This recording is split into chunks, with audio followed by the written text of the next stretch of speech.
Udah parah. halo. Ini matangnya rantiin deh kadang-kadang. මෙයාම හම්බුලා එකද මෙයත් එක්ක දැන් යනවා.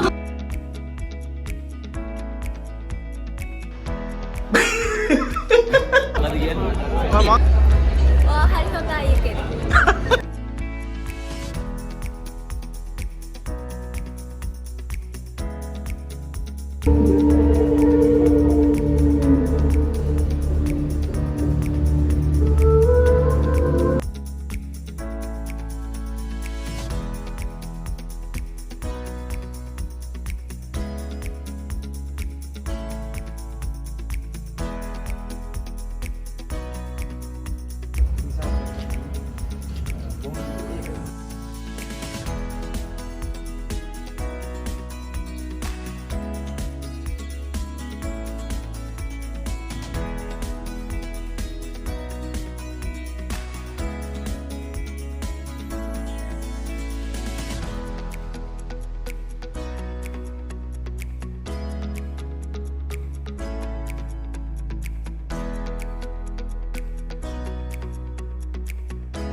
ගොඩක් කට්ටිය අහනවා පොපියුලර් වොයිස්. නැත්නම් ජනප්‍රිය සම්මාන. මේ තුන්වෙනි පාරකට කරනවා නේද? එතන මේ හොඳම කියන එක විශිෂ්ට කියන එක නැත්ද මෙහිම කියලා ගොඩක් අය අහනවා. ඒකට උත්තරයක් දෙන්න මම හදන්නේ. එන්න පොපියුලර් සම්මාන වලට ගොඩක් ස්තුතිවන්ත වෙනවා. ඔතන ප්‍රසන්නාදේ ලබා දෙන්න.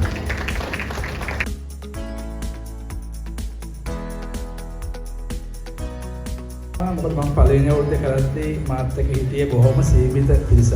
ඒතකොට අනුග්‍රහයක් මට හොයාගන්න හිටියේ නෑ. ඒතකොට මුලින්ම මට අනුග්‍රහය දැක්කේ බ්‍රිටිෂ් ඉංග්‍රීසි අකාදමිය එක ගීත දේව මහත්මයාට. ආදරයෙන් මතක් කරනවා මොකක්කෝ හේතුවක් නිසා එතුමා අපෙන් ගැලවිලා ගියා. ඒත් මම පසුබට උනේ නෑ, මාඩිය පිටිපස්සට තිබ්බේ නෑ. මොකද මම මේ යන්නේ තවත් අවුරුදු 5කට එහා විතර ගමනකට. ඒ නිසා මම මගේ ප්‍රොපෝසල් එක ගෙනිච්චා කැලීන් ආයතනයට සුජිත් මහත්තයා. ස්තුතියි ඔබතුමා ඇතුළු ඒ මාකටිං ඩිපාර්ට්මන්ට් එක අධ්‍යක්ෂක මණ්ඩලය දැනගත්තා මේක නෙක්ස්ට් ලෙවල් වැඩක්. මේක මේ අවුරුදු 20ක විතර අපේ යාළුකමක් තියෙනවා. කොයි සවුවකින් ආවද මේ වගේ ළඟ කියලා තමයි මට කියලා තියෙන්නේ. වරන් කන්දක් වගේ මෙයාගේ මූඩ රත්තරන් සිංදුවක් අහන් මැරුණා. අන්න ඒක සැපක්. ඒකතුම සම්මානලාභිනියක් ඇත්තටම ලංකාවේ මා විශ්වාස කරන විදිහට වසර ගණනාවක් මුළුල්ලේ එලිමහන් සහ ගෘහස්ත කියන කණ්ඩායම් දෙකම එකට අල්ලගෙන හිටපු හැමදාම ප්‍රසංග ලැබෙන ගායන ශිල්පියෙක්. ඔබ මං කියන විදිහට වාසනාවන්තම ගායන ශිල්පියෙක්. ඒකට හේතුවක් තියෙනවා. උතුරන් ආදරේ තියෙනවා, පිළිවෙල විනය සහ ඔබේ තියෙන චාම් බව. මම ඒකට කැමතියි. ඔබ පිටිපස්සෙන් අතිවිශාල පිරිසක් එනවා. මේ පැත්තේ ඉන්න කො අර ඉන්නේ කෙනෙක්. ඔය වාගේ පිටිපස්සෙන් එන එක්කෙනෙක්. ඒතර අපේ කාංචන අදෝනි ඔයාගේ පිටිපස්සෙන් එන එක්කෙනෙක්. ඒතර මට කියන්න පුළුවන් ඔයා තව පරම්පරාවක් හදමින් යන කෙනෙක්. ඒ නිසා මම කැමති දැනගන්න මේ සම්මාන වලට ගැන ඔබට දැනෙන හැඟීම. ඇත්තටම සම්මාන වලක් කියන්නේ හරි වටින දෙයක්. විශේෂයෙන් කලා ශාස්ත්‍රයේ නෙලන අපිට වගේම ඕනම ශාස්ත්‍රයක කෙනෙකුට විශේෂයෙන් මේ සම්මාන වල විශේෂ වෙන්නේ අපේ ආදරණීය ජනතාවගේ ආදරණීය රසික රසිකාවන්ගේ ආදරේ සම්මානයක් විදිහට අපිට ලැබෙනවා. ඉතින් ඒක වචන වලින් කියන්න බැරි තරම් සතුට ගෙන දෙන දෙයක්. අපිට දැන් මම ගායිකාවක් විදිහට අපි රසිකින් අතරට ගියාම ඒ ආදරය ගෞරවය නිරන්තරයෙන් ලැබෙනවා. ඉතින් ඒක සම්මානයක් විදිහට ලැබෙනකොට හරිම වටින දෙයක් ඒක. විශේෂයෙන් කියන්න ඕනේ කැනින් පොපියුලර් අවෝඩ්ස් දැන් මේ තුන්වෙනි වතාව මම හිතන්නේ ඒ සංවිධායක මණ්ඩලය වගේ මේ අනුග්‍රහක බෞද්ධන් එකතු වෙලා වසරෙන් වසර අර කිව්වා වගේ ඉදිරියෙන් ඉදිරියට යන්නේ දේවල් එකතු කරගෙන වැඩිදියුණු කරගෙන දැන් මම හිතන්නේ මේ සම්මාන උළෙල ජනප්‍රියම සම්මාන උළෙල බවට පත් වෙලා තියෙනවා. ඉතින් ඒක හරියම වටිනවා. විශේෂයෙන් මගේ ශාස්ත්‍රයේදී තව අංශ කිහිපයක්ම එකතු කරලා තියෙනවා. නැගීන සහ ඒ තරුණයේ ඒ වගේ දේවල් සහ සමීක්ෂණයක් සහ ඒ හැමදේම හරිම වටිනවා. ඉතින් ඒක අගය කරන්න අද අපිට අවස්ථාවක් මේ වෙලාවේ ලැබුණා. ඉතින් බොහොම සතුටුයි. ස්තුතිවන්ත වෙනවා මේ කැලින් පොපියුලර් අවෝඩ්ස් සංවිධායක මණ්ඩලය ඇතුළු සියලුම දෙනාට මේ විදිහේ මහන්සි වෙන සියලුම දෙනාට සහ අද දවසේ මම හදවතින්ම සුබ ප්‍රාර්ථනා කරනවා මේ නිර්දේශ වෙලා ඉන්න සියලුම දෙනාට. ඔයා කියලා පේන්නේ. බොරු කියන්න ඕනේ. ඔයා කියලා පේන්නේ. කෙලින්ම ඒ නළුව ඒ විදියම තමයි. ඉතින් ඒකින්ද මම මේ දවස්වල මෙයාගේ නාට්‍ය බලනවා. කොටස් වලින් දැන් මම සෑහෙන පස්සේ ඉන්නේ. මම සෑහෙන ඉස්සරහට ගිහින් මම කොහමද වල්ලා ගන්නවා. එතකන් අපි දැන් මේ ගැන කතා කරමු. වත් සම්මාන ලාභී. ඒතකොට ජනප්‍රිය සම්මාන කියන කැටගරි එක ඇතුලේ ජනප්‍රිය සම්මානයක් ලබා ගත්තා. අද ඔයා කාර්යබහුලුණක් මේ වැඩ කරගෙන ඉන්නවා. ඒ නිසා ඔගේ අදහස් පළ කරන්න නිදහසේ මම අවස්ථාව ලබා දෙනවා. මේ වගේම ප්‍රශ්න අහන්නේ. මම හිතන්නේ මේ ජනප්‍රිය සම්මාන කියලා කියන්නේ බොහොම ඉස්සර කාලේ චිත්‍රපටයේ හෝ ටෙලිනාට්‍යයේ නළුවා සහ නිළිය පමණක් ලබාගත් සම්මාන විශේෂයක්. ඒ කාලේ ඔය පත්තරවල කූපෝන් පත්‍ර පුරවලා තැපැල් කරලා ඒ ආකාරයට මේ බහුජන මතය විමසා බලලා මතයට අනුව ජනප්‍රිය ජනතාව ප්‍රිය කරන රංගන ශිල්පියා හෝ රංගන ශිල්පිනිය තෝරපු කාලයක දැන් අද මේ පොපියුලර් අවෝඩ්ස් කියන විශේෂ සම්මාන උළෙලේදී එදා මේ රංගන ශිල්පියෙකුට හෝ රංගන ශිල්පිනියකට ජනප්‍රිය සම්මානයක් ලැබුවම දැනෙන හැඟීම බොහෝ ශාස්ත්‍රවලට දැනෙන්නට සලස්වලා තියෙනවා. මම හිතන්නේ සම්මානේ තියෙන්නේ තේ හැඟීමද බන්දර ලෝකයක් අතේ දිහාගෙන ඉන්නවා වගේ හැඟීමක් තමයි මේ ජනතාව අපිට ප්‍රියයි කියන හැඟීම දැනුනහම ඕනෑම ශාස්ත්‍රයක ඉන්න කෙනෙකුට දැනෙන නිකන් ලෝකයක් මේ අතේ දරාගෙන ඉන්නවා වගේ අත දරාගෙන ඉන්නවා වගේ හැඟීමක්. ඒ නිසා දන්නේ මේ සම්මානේ මේ වගේ හැඩයක් ගන්න. මම සුපතන සම්මානයක් කියලා කියන්නේ ඕනෑම ශාස්ත්‍රයක ඉන්න කෙනෙකුට උත්තේජකයක්. අහනන් නොවන උත්තේජකයක්. ඒ උත්තේජනය තුළින් අපිට පුළුවන් අපි යන ගමන තව ටිකක් ශක්තිමත් කරගන්න, දිරිමත් කරගන්න, තව වේගවත් කරගන්න.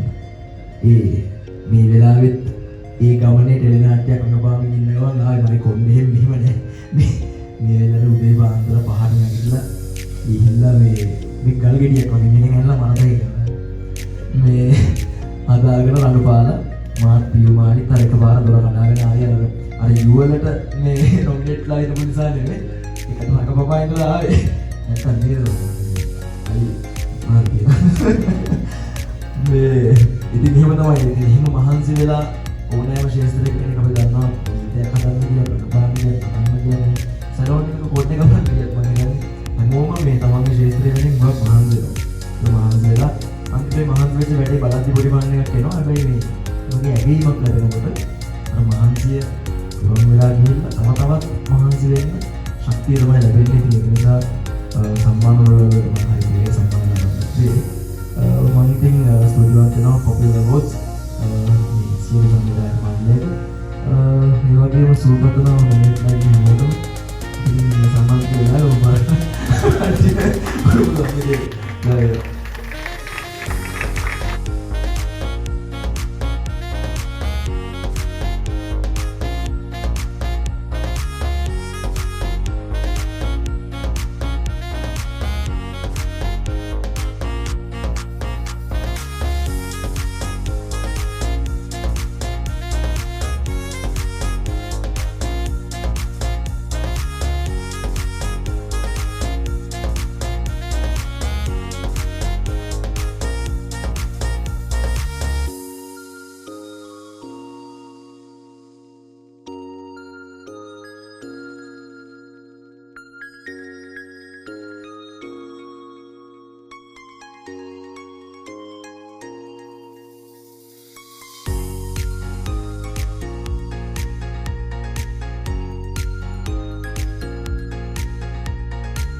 මට